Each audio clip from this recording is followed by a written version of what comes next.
Concerne la directive sur la transparence, quelles initiatives votre groupe politique a-t-il prises pour améliorer la transparence des entreprises européennes qui travaillent en dehors de vos frontières? Comment peuvent-elles garantir le respect des droits de l'homme et payer correctement leurs impôts lorsqu'elles ouvrent hors d'Europe?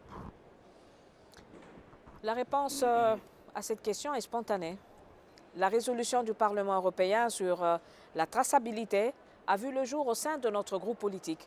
J'ai été personnellement parmi les eurodéputés les plus actifs en la matière, étant donné mes origines katangaises.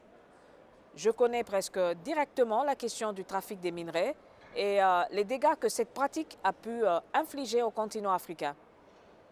Non seulement nous poussons pour la traçabilité, mais nous avons aussi suivi l'évolution de la question le long de notre mandat au niveau de la Commission du développement, où il a régulièrement été question de suivre la mise en pratique de nos recommandations de la part de la Commission.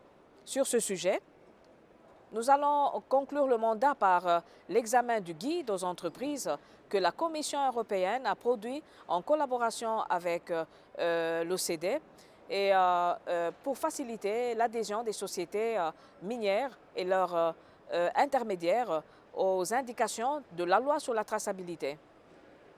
Sur les impôts, nous savons que ce sont les pays ACP qui décident de leurs régimes fiscaux et de leur application aux sociétés étrangères qui opèrent dans leur espace.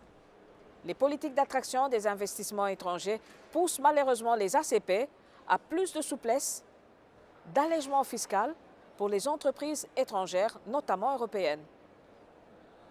Donc il faudra trouver un moyen pour mesurer la valeur éthique des impôts versés aux pays ACP de manière à y contraindre les sociétés étrangères qui y travaillent. Pour cela, la législation des pays ACP est fondamentale. Il faut commencer par mettre des bonnes règles là-bas sur place et ne pas autoriser, par exemple, comme c'est le cas aujourd'hui, le rapatriement total des bénéfices.